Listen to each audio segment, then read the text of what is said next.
रहे हैं 10वीं के मैथ एक्सरसाइज 1.1 का दूसरा क्वेश्चन, क्योंकि जो है पहला क्वेश्चन इसमें HCF निकालना है, वो चीज़ मैंने पहले ही करा चुकी है।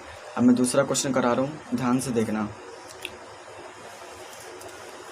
दर्शाइए कि कोई भी धनात्मक विषम पूर्णांक 6q+1 या 6q+3 या 6q+5 के रूप का होता है जहाँ q कोई पूर्णांक है।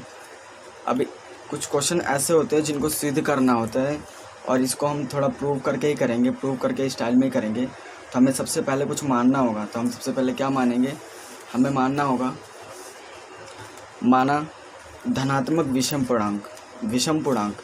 हमने क्यों माना, क्योंकि इसमें पहले बोला था माना धनात्मक विषम पूर्णांक 6q+ इतने के रूप में होता है। तो हम इसीलिए हमने सबसे पहले क्या माना धनात्मक विषम पूर्णांक a है। मान लिया धनात्मक विषम पूर्णांक a है। अब हमें मानना है भाजक क्या है 6। हमने भाजक 6 क्यों लिया, क्योंकि अगर 6q+ यहाँ 1 दिया तो हमें भाजक 6 ही लेना है, या अगर 3q यहाँ दिया होता तो हम भाजक 6 लेते, 5q दिया होता तो हम 5 लेते, 8q दिया होता तो हम 8 लेते हैं। इसलिए यहाँ पे 6 दिया तो हम भाजक क्या मानेंगे 6q मानेंगे। ठीक है, आइए हम थोड़ा रफ काम करके मैं बताता हूँ, थोड़ा सा और अच्छे से समझ आ जाएगा। अगर यूक्लिड विभाजन एल्गोरिथम का जो प्रमेय है वो याद हो तो भाजक बराबर क्या होता था, भाज्य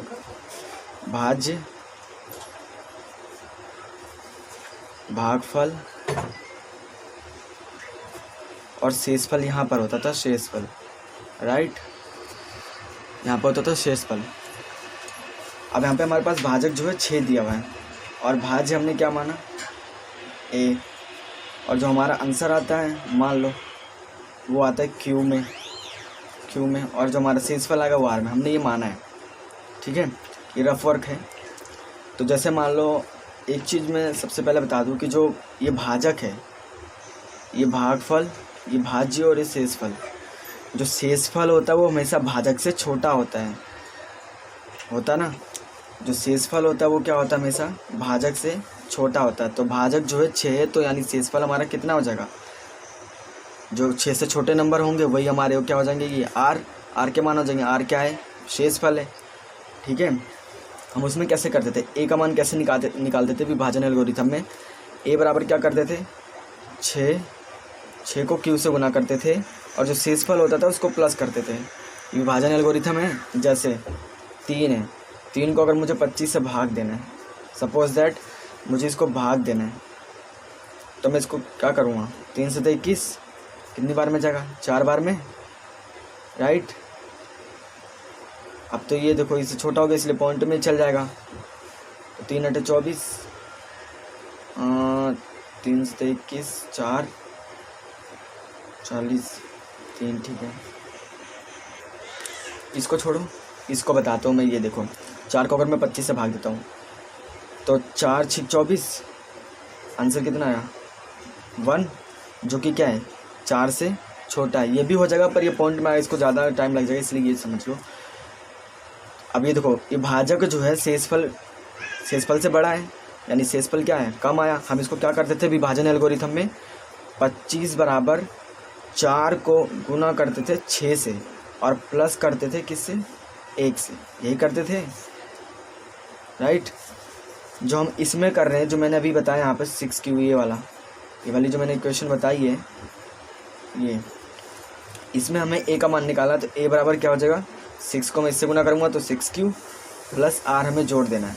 अब मैंने बताया था जो r होता है, मतलब कि जो शेषफल होता है वो हमेशा भाजक से छोटा होता है। तो r का मान क्या क्या हो जाएंगे, 0 हो जाएगा, 1 हो जाएगा, 2 हो जाएगा, 3 हो जाएगा, 4 हो जाएगा, 5 हो जाएगा, क्योंकि ये सब तो 6 से छोटे हैं। तो यही तो होंगे r के मान, यानी शेषफल के मान, ठीक है। इतना समझ आया। अब इसमें देखो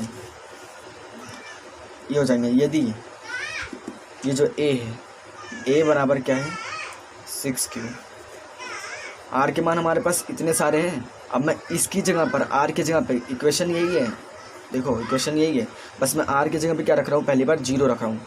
तो इसको 0 रखूँगा तो इसका मान कितना आ जाएगा, इसको जोड़ने पर 6q, ये 6q हो जाएगा और ये 0 तो हट जाएगा, ये तो जुड़ेगा नहीं, यानी सिर्फ आंसर क्या जाएगा 6q, ये पहला, राइट। दूसरे में अगर मैं a बराबर क्या करूँ, 6q को इस जगह 6q रखता हूँ, और इसकी जगह 2 रख दूँ आर की जगह पे, तो ये वो क्वेश्चन हो जाएगा। तीसरे में क्या करूँ, 6q प्लस आर की जगह पे मैं 3 रख दूँ, तो ये 3 आ गया। चौथे में क्या करूँ, 6q प्लस 4, 6q बराबर 5, ये हो गया इसके मान, किसके, ए के। अब एक चीज़ इसमें जो 2, इसमें 2 से पूरा पूरा भाज्य हो जाए। अब इसमें 2 से ऐसे कौन सा नंबर है, कौन सा जो समीकरण है न्यूमेरिकल है जो 2 से पूरा पूरा डिवाइड हो जाए, यानी कॉमन दोनों में आ जाए, कोई फैक्टर दोनों में। गुणनखंड किस में, एक चीज़ तो इसमें है, अगर मैं इसको 2 से डिवाइड करता हूँ तो 2 एकम 2, 2 3 6, 6q आ गया, राइट। अब इसको अगर मैं 2 से डिवाइड करूँगा तो नहीं होगा, क्योंकि 2 से जो है 3 नहीं जाएगा, ठीक है। इन दोनों में 2 क्या है, कॉमन नहीं आएगा। इसमें एक ही था तो इसलिए कट गया, तो ये आ गया। अब इसमें आ सकता है, जैसे 6q + 2 है, तो 6q + 2 में 2 कॉमन आ सकता है। कैसे, देखो 2 से मैंने नीचे रखा 6q, अब मैं इसको काट देता हूँ, 2 मैंने अलग अलग दोनों को तोड़ दिया, ये 2 से एकम 2 और ये 2 3 6 और q का q बच गया, और यहाँ प्लस का 2 एकम 2, 2 एकम 2, यानी यहाँ क्या बचा 3q, और यहाँ क्या बचा प्लस का 1, यानी ये होगा डिवाइड। अब 3q + 3 ये तो डिवाइड नहीं होगा, क्योंकि 2 के पानी में 3 तो आता नहीं, ये हो जाएगा डिवाइड। ये 5 भी नहीं होगा, क्योंकि 2 के पानी में नहीं आता। तो इट मीन्स कितने नंबर हो रहे हैं जो डिवाइड हो रहे हैं 2 से, यानी 2 का गुणनखंड कौन कौन सा है, एक तो ये है, एक ये है 2, और एक ये है, एक मैंने भूल गया था लिखना, सॉरी, 6q + 1, ये भी हमने एक नहीं रखा था यहाँ पर, अब वो रख दिया है। तो 1 2 3 जो है इसके गुणनखंड हो रहे हैं। अब क्वेश्चन में देखो उसने बोला था कि 6q + 1 या 6q + 3 या 6q + 5, ये देखो 6q + 1 या 6q + 3 या 6q + 5, ये दोनों क्या हैं, इसके गुणनखंड के रूप में है। तो अब देखो इसको कैसे करते हैं, सवाल को आगे करते हैं। तो हम करेंगे यूक्लिड विभाजन प्रमेयिका से हमें लिखना है, जो मैंने अभी सवाल बताए थे उसमें क्या बताते हैं, मैंने माना धनात्मक विषम पूर्णांक ए है और भाजक 6 माना, 6q माना, मैंने बता चुका है। क्योंकि जो है इसमें क्वेश्चन में क्या था, ये देखो क्वेश्चन में 6q था, इसीलिए हमने भाजक को क्या माना, 6 माना है, इसलिए मैंने भाजक को क्या माना, 6 माना, ठीक है। आगे देखते हैं, 6q + a बराबर 6q + r, ये मैंने बता चुका था, ये क्या है, यूक्लिड विभाजन परिमेयिका से मैं कनेक्ट किया था, मैंने जो इसमें माना था। अब देखो r के अनुमानित मान, r अनुमानित कह लो या संभावित कह लो, जो भी कह लो, संभव कह लो, r के संभव मान, r के संभव मान कौन कौन से हो सकते हैं, अभी मैंने बताया था ना r के कौन कौन से मान थे, 0 1 2 3 4 5, ये 5 ही तक हुआ, क्योंकि जो मैंने बताया था r जो था वो शेषफल था और भाजक बड़ा होता है, शेषफल छोटा होता है। तो हमारा जो भाजक था वो 6 था, तो 6 से कम नंबर जो r के होंगे वही होंगे शेषफल। तो r के मान हमारे पास इतना आ गई। अब देखो, अब जो मुझे रखना है, यही क्वेश्चन में रख रहा हूँ, 6q प्लस r की जगह पे रख रहा हूँ 0, रख दिया, ये हमारी मान लो पहली हो गई, जो भी मान लो या मानो 6q + 1, इसको मैं जोड़ूंगा तो जुड़ेगा नहीं, तो इसका आंसर क्या आएगा, 6q सिर्फ आएगा, 0 तो जुड़ेगा नहीं, हट जाएगा। दूसरे में देखो a बराबर 6q + 1, तीसरे में a बराबर 6q + 2, चौथे में देख लो a बराबर 6q + 3, a बराबर 6q + 4, a बराबर 6q + 5, ये हमारे मान हो गए, जो मैंने अभी तुम्हें बताया भी था कि इसको कैसे, मतलब r के जगह पर बस मैंने इनके मान को पुट किया और ज़्यादा कुछ नहीं किया है। अब हमें देखना है कि a से कौन कौन से डिवाइड हो जा रहे हैं, मतलब 2 से कौन कौन से डिवाइड हो जा रहा है। तो 2 से सिर्फ डिवाइड ये होगा, मैंने बता चुका था रफली में, ये डिवाइड होगा 2 से, एक 2 से ये डिवाइड होगा और 2 से ये डिवाइड, यानी 3 होंगे जो 2 से डिवाइड हो जाएंगे, यानी ये क्या होंगे, सम संख्या से दोनों क्या हो रहे, मतलब गुणनखंड हो जा रहे हैं। इनमें 2 2 कॉमन आएगा, इन दोनों में कॉमन आ जाएगा, इसमें भी 2 कॉमन आएगा, इसमें भी 2 कॉमन आएगा, ठीक है, मतलब, और इनमें जो है इनमें गुणनखंड नहीं है, यानी तो ये क्या हो जाएंगे, विषम हो जाएंगे। अब वो कैसे करना है देखो, तो अपने लिखना है यहाँ पर, यहाँ ए के मान 6q प्लस 6q, दूसरा 6q प्लस 2 और 6q प्लस 4 में 2 एक गुणनखंड है। ये क्यों है मैंने बता चुका था, क्योंकि दो से पूरा क्या हो रहा था, इसमें कॉमन आ रहा था और ये कट भी जा रहे थे काटने पर, तो इसलिए क्या है, दो क्या इसका गुणनखंड है इनमें, जो मैंने करके बताए थे 1 2 3 में, ठीक है, 6q में और 6q प्लस 2 में और 6q प्लस 4 में, इन दोनों के हो जा रहे हैं किसके मान, a के मान, इनमें दो क्या गुणनखंड है। अब आगे जो नहीं बचता, तथा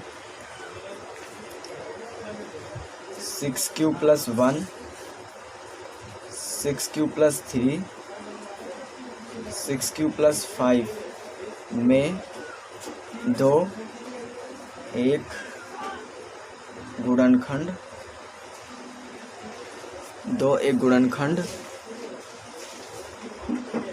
नहीं है, अतः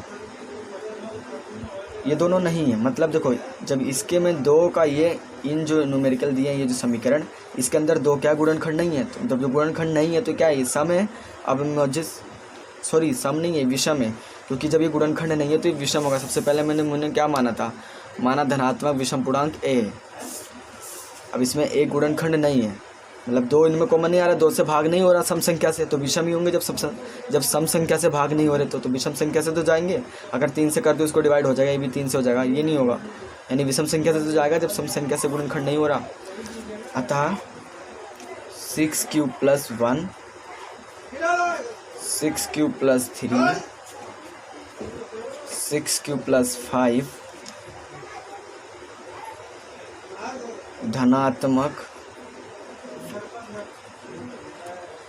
धनात्मक विषम पूर्णांक है।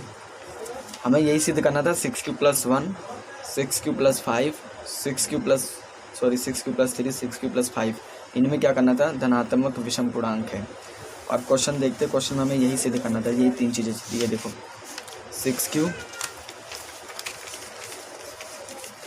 ये देखो 6q plus 1, 6q plus 3, 6q plus 5, यही है जो हमें सिद्ध करने थे कि ये धनात्मक विषम पूर्णांक है। तो हमारा हो चुका है क्वेश्चन। सॉरी, ऐसे पढ़ाने में थोड़ा दिक्कत हो रहा है, फेस टू फेस पढ़ाने में इतना दिक्कत नहीं होता, पर पहली बार मोबाइल पे पढ़ा रहा हूँ तो इसलिए थोड़ा दिक्कत हो रहा है, ठीक है।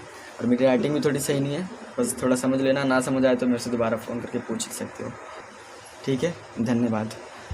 हाँ, एक चीज़ और, मैं यूट्यूब पे चैनल भी बनाने वाला हूँ, चाहो तो यूट्यूब पे मैं पोस्ट करूँगा, वीडियो अपलोड करूँगा, उसको भी तुम देख सकते हो, लेकिन अभी नहीं, थोड़ी अभी प्रैक्टिस कर रहा हूँ, प्रैक्टिस करने के बाद मैं बनाऊँगा, फिर देखना, ठीक है।